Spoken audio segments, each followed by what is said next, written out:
तो हाँ देखिए, 3 प्रकार की मृत्यु होती है। एक अकाल मृत्यु होती है और एक स्वाभाविक मृत्यु होती है, एक ऐच्छिक मृत्यु होती है।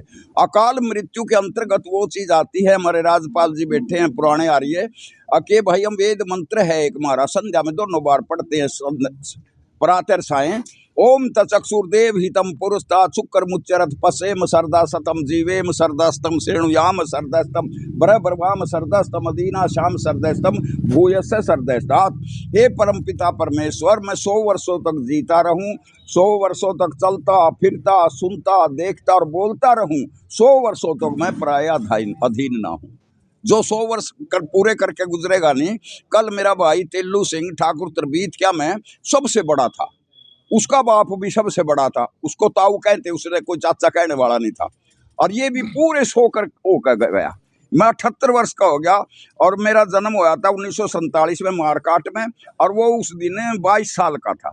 बड़ी बड़ी बातें सुनाता था उसकी, उस घटनाएं, तो इसीलिए पूरे 100 साल पूरे करके गया।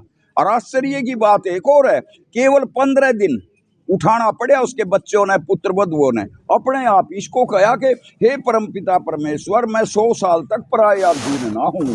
तो 100 साल क्यों कहा भाई, 100 साल क्यों कहा? जब यहाँ कृष्ण खड़ा था ना शेर दे में, उसके पीछे खड़ी थी सातक सोनी सेना, आगे खड़ी थी कुरुक्षेत्र की तरफ 11 सोनी सेना, और जब वो उपदेश कर रहा था 89 वर्ष 8 महीने 20 दिन का था कृष्ण, और पूरा जवान था। और 71 वर्ष के अर्जुन थे, वो भी जवान था। और 174 वर्ष का भीष्म पितामह तो युवा था, उसकी तो साक्षी देने की आवश्यकता नहीं। रोजाना फिर उसने 10-10 हजार लोग मारे। अर्जुन ने देखा यू तो भाई सारा यू है, मुकाबले का सारा सिस्टम, इसकी तो योजना बढ़ाओ।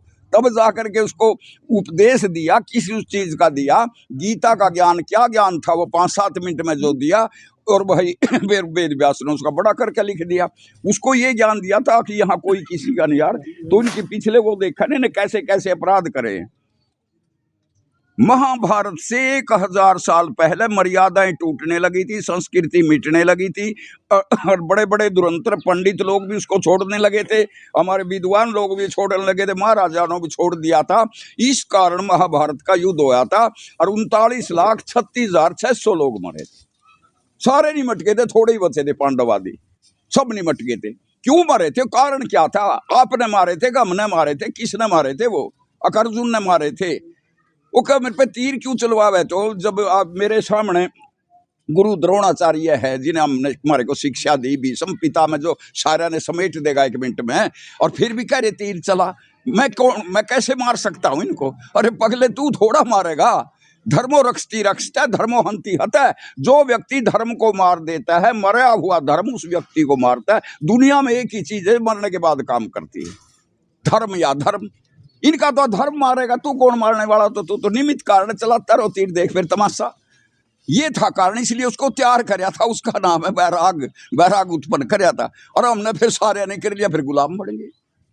और दूसरे लोगों ने नहीं कराया, प्रतिज्ञा हम पालन करते रहे, दूसरों ने प्रतिज्ञा नहीं करी, हम प्रतिज्ञा का पालन करते रहे। बाबर ने कहा था, ये राजपूत है ना, राजपूत, मैंने सारी हिस्ट्री देख ली, बाप दादा की भी अब भी देख रहा हूं, ये तो मरना जानते, लड़ना नहीं जानते। लड़ने की तो नीति नहीं इन पे, बेवकूफों पे, आज भी नहीं है, आज भी नहीं है लड़ने की नीति। एक को मार दे, दूसरा अब तरुण मार दिया, वरुण मार दिया, ये मार दिया, वो मार दिया, तीतीवाड़ी मार दिया, रिंकू टिंकू मार दिया। ये देखते रहे, इनमें ना एकता है, ना संगठन है, ना ज्ञान है, सारा भाव है इनमें, सारा भाव। और संगठन की भी बता दूं क्या हुआ संगठन?